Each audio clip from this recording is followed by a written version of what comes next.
isang sekreto at masamang plano laban po kay Pangulong Bongbong Marcos, mga sangkay, binisto, kinanta ng isang general.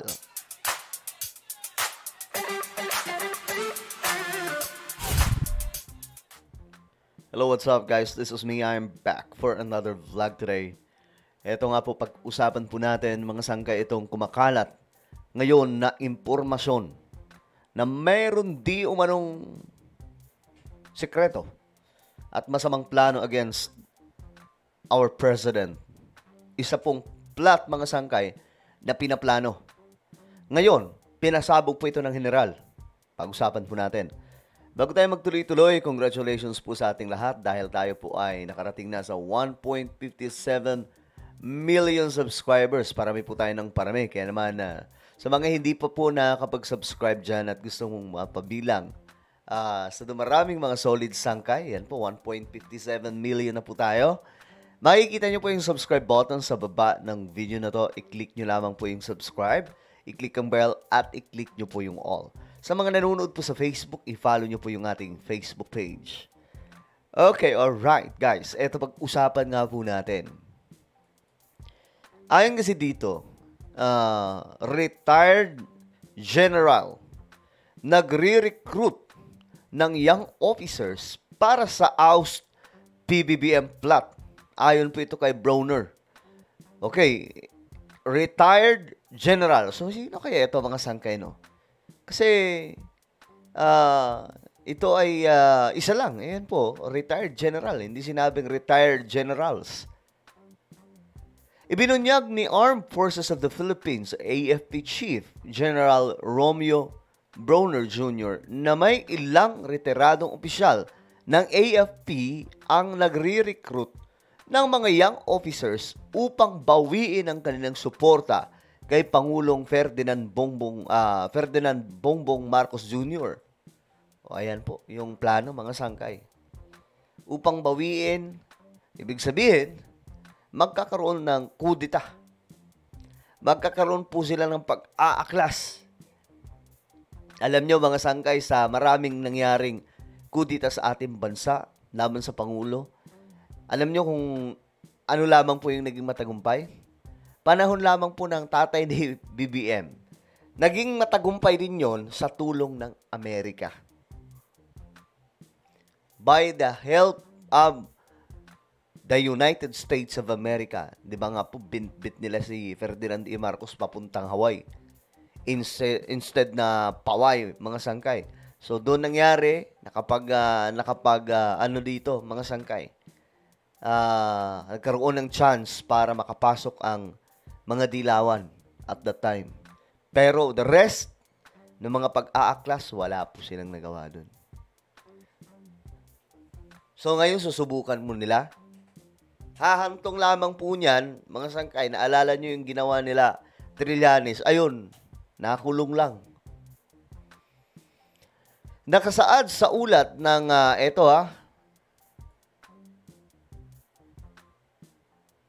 ng Agence France Press ngayong Biyernes, October 3, na sinabi ni Broner sa isang news forum na maging siya ay nilapitan ng isang grupo ng mga retired military officers upang kumbinsihin na sumama sa kanilang hanay sa pag-aaklas sa gobyernong Marcos, bunga ng umano'y malawakang katiwalian sa iba't ibang ahensya ng pamahalaan. Di ba sila nag-iisip? Kung hindi dahil kay BBM, hindi mabibisto lahat ng yan. Pambihira kung tutuusin nga, may utang na loob tayo, no? Kasi, kung hindi si BBM nagsalita, kailan malalaman to? 10 years? 5 years? 10 years? 20 years? 30 years? 100 years? Kasi matagal na po nangyayari itong katiwalian tungkol sa flood control at iba pang mga proyekto ng ating pamahalaan. Actually, di lang naman po talaga itong problemang to tungkol sa flood control at DPWH. Halos lahat ng departamento may korupsyon. At buti na lang naging presidente si BBM.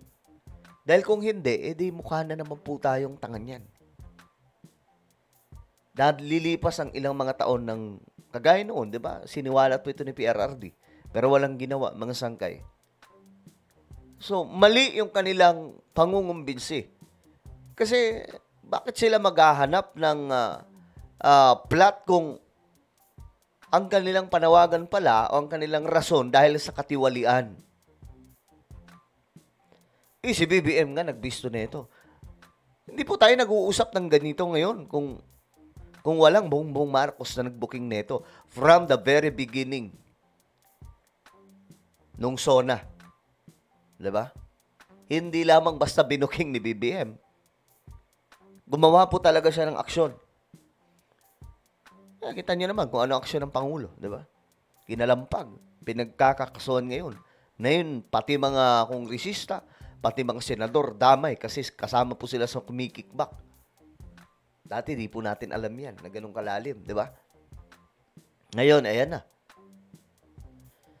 Binanggit din ng AFP chief na agad niyang tinabla ang imbitasyon ng naturang grupo at iginiit sa kanila na determinado siyang pangalagaan at protektahan ang konstitusyon. Tinabla sila. Determinado, sabi ni Bronner. Siya yung AFP chief, di ba? Kapag ginawa, kumbaga, kulang na lang sabihin, kapag ginawa nyo yan, kami buong pwersa ng Pilipinas ang makakalaban nyo.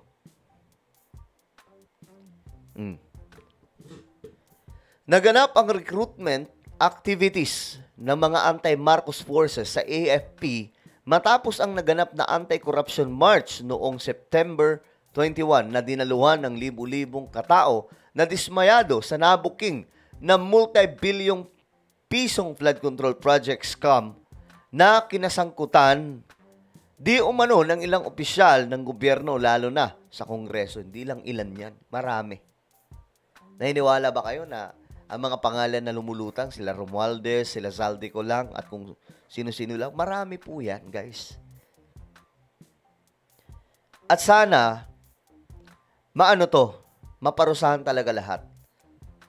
Maliban sa pagsasaayos sa sistema, mabigyan po talaga ng diin na maparusahan. Makulong.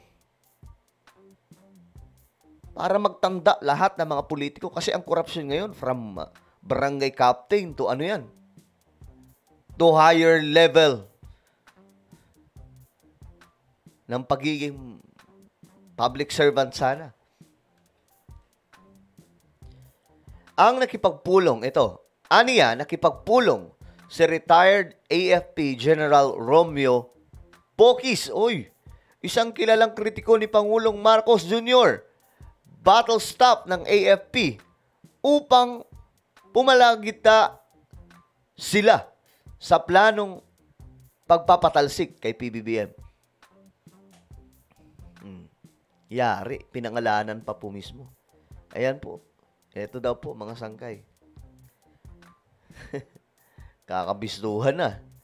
Bukod sa pagtanggi ni Bronner sa alok ng mga co-plotter na sumama sa kanilang hanay, sinabi rin ni Bronner na inireport niya ang naganap na pagpupulong nila sa Pangulo. Ayan, mga sangkay. Nireport kay PBBM. So, yari dito yung mga yung mga nantitrip kay BBM.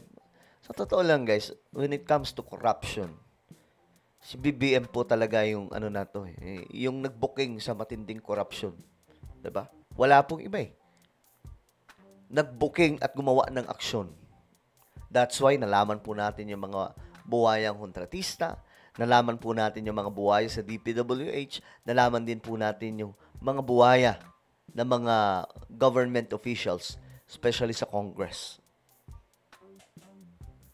Diba? Kung wala si BBM, kung hindi si BBM nagsalita, wala talaga, mga sangkay. Para tayong mga tanga ngayon. Kaya dapat, ang ginagawa nitong lahat ng mga general, kahit retired general, protektahan si BBM. Because he is the only one, nag-iisang pangulo na gumawa nito. At delikado buhay niya dito, guys. Ang kalaban niya dito, sindikato sa loob ng gobyerno. Pwede siyang ipa-impeach sa mga lokong yan. Pagtulungan. Para matanggal at maabsuelto yung mga yan. Di ba? Well, ano po ang inyong opinion? Comment down below. Meron po tayong YouTube channel. Sangkay Revelation, hanapin nyo po ito ngayon sa YouTube. Kapag nakita nyo na, i-click nyo po yung subscribe, i-click ang bell, at i-click nyo po yung all. Ako na po ay magpapaalam. Mag-iingat po ang lahat. God bless everyone.